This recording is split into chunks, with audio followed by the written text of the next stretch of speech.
A final da Eurocopa de 2020 colocou frente a frente Itália e Inglaterra, duas das escolas mais tradicionais do futebol europeu. Como você deve saber, a Itália levou a melhor. Por isso, a gente vai relembrar aqui um torneio bastante curioso, bastante alternativo e que reuniu times de Itália e de Inglaterra numa competição com bastante peculiaridade. Foi a Copa Anglo-Italiana. A competição aconteceu de 1970 a 1996 e praticamente não contou com os grandes clubes dos dois países, já que contava principalmente com equipes de divisões inferiores. Essa é só uma das curiosidades desse torneio, hoje extinto. A gente vai contar um pouquinho mais sobre ele depois da vinheta.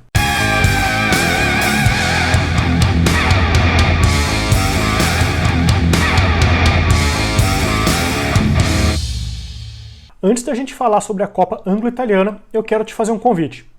Você quer acompanhar campeonatos ao redor do mundo inteiro, inclusive divisões de acesso? Você quer notícias, estatísticas, informações do seu time, do seu rival, de times que você só ouviu falar, de times que você nem conhece? Quer acompanhar jogos do Campeonato Brasileiro minuto a minuto em tempo real? Quer assistir a jogos do Campeonato Alemão com narração em português ao vivo? Então é só clicar no link aqui na descrição do vídeo e baixar o aplicativo OneFootball. Ele é gratuito, você vai curtir campeonato de tudo que é lugar, futebol ao redor do mundo inteiro, inclusive o time do seu coração. Então, se você está curioso, se você quer acompanhar, só clicar no link aqui na descrição do vídeo e baixar o aplicativo OneFootball e curtir muito, ok? A origem da Copa Anglo-Italiana remonta a 1967. Naquele ano, o Queen's Park Rangers, que foi o campeão da Copa da Liga Inglesa, não pôde participar da antiga Taça de Cidades com Feiras, que depois virou a Copa da UEFA e a Liga Europa. A justificativa da UEFA na ocasião é que times de divisões de acesso não poderiam jogar a Taça de Cidades com Feiras, e o Queen's Park Rangers na época disputava a terceira divisão. Só que o cenário se repetiu em 1969. O Swindon Town, então na terceira divisão, venceu o Arsenal na decisão da Copa da Liga Inglesa e também foi barrado na Taça das Cidades com Feiras. Nessa época, então, a FA, Football Association, que já não vinha muito bem com a UEFA, resolveu criar um torneio amistoso. Chamou os vencedores da Copa da Itália para disputar a Copa Anglo-Italiana. Naquela primeira edição, chamou a Roma para enfrentar o Swindon Town, e o Swindon Town levou a melhor. Perdeu por 2-1 em Roma, mas venceu em casa por 4-0. 5-2 no placar agregado, melhor para o time inglês. Foi aí, então, que os times ingleses e italianos começaram uma aproximação. E aí tem um nome de destaque, um nome importante nessa época, que foi o agente italiano Luigi Peronati, o Didi Peronati, que foi responsável por levar muitos jogadores ingleses para atuar na Itália nessa época, década de 50, de 60. Foi então que em 1970, aproveitando a pausa para a Copa do Mundo, ele ajudou a organizar a Copa Anglo-Italiana, talvez um dos torneios mais curiosos que a gente teve notícia no futebol europeu. O Didi Peronati tinha esse sonho e a partir de 1970 se criou de fato a Copa Anglo-Italiana.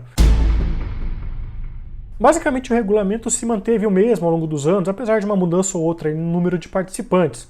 O grupo de times ingleses enfrentava o grupo de times italianos e os melhores ranqueados fariam a final, que até 1986 era sempre disputado em jogo único na Itália. Em 1973, o pessoal até tentou uma mudança. Foram 16 times naquela edição para termos uma semifinal. Só que aquela edição foi a única com esse formato.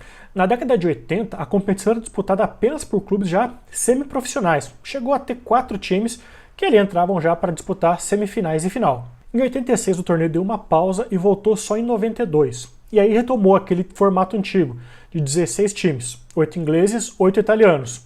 Os 2 melhores de cada lado fariam a semifinal e depois iriam para a final, que a partir daí começou a ser disputada em Wembley, palco da decisão até 1996. A Copa Anglo-Americana, inclusive, teve alguns regulamentos bastante curiosos, como dar pontos extras, por exemplo, para questão de saldo de gols, questão de gols marcados, e de não dar impedimento fora da área, justamente para incentivar os clubes a atacar mais do que defender.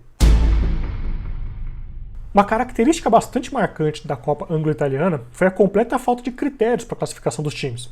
Na primeira fase, entre 70 e 73, quem não tinha classificação para os principais torneios europeus da época podia disputar a competição. Então, enquanto a Itália mandava Roma, Inter de Milão ou Juventus, a Inglaterra contava, por exemplo, com Blackpool ou Sheffield Wednesday. Aí, por falta de interesse também e conflito de agenda, a competição passou a abrir espaço para times semiprofissionais. Na segunda fase dessa competição, entre 76 e 86, a gente viu times de quinta divisão, por exemplo, disputar contra o Udinese e Livorno. Veio então a retomada, uma terceira fase da competição entre 92 e 95, dessa vez só com times profissionais das segundas divisões da Itália e da Inglaterra. Do lado inglês acontecia uma fase preliminar, com os 24 times da chamada First Division, a segunda divisão da época. Eles eram divididos em 8 grupos e os vencedores de cada grupo iam disputar a Copa Anglo-Italiana. E apesar dessa sequência bastante curiosa de edições, teve apenas um time que conseguiu conquistar 2 vezes a Copa Anglo-Italiana, o Modena, que foi campeão em 81 e 82. Na primeira vez, ele foi campeão em cima do Poole Town, que atualmente disputa a 7ª divisão da Inglaterra. Na segunda, foi campeão em cima do Sutton United, que está na 5ª divisão hoje. Para ter ideia, o Modena está na Série C da Itália atualmente. Vale ressaltar que das 21 edições disputadas, a Itália teve muito mais título que a Inglaterra, 15 contra 6. Isso porque a Inglaterra era muito mais generosa nos critérios de classificação, então a gente contava com times bem menos qualificados, divisões bem mais inferiores do que os enviados pela Itália. Outra explicação é que o futebol italiano vivia um boom na década de 80, ao mesmo tempo em que a Inglaterra tinha problemas dentro e fora de campo, principalmente ligados ao hooliganismo e ao banimento de competições decorrentes das tragédias de Heysel e Hillsborough.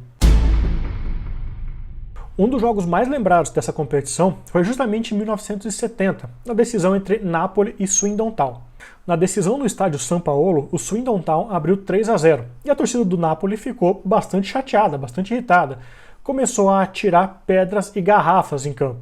A polícia respondeu com gás lacrimogêneo e aí a confusão foi geral.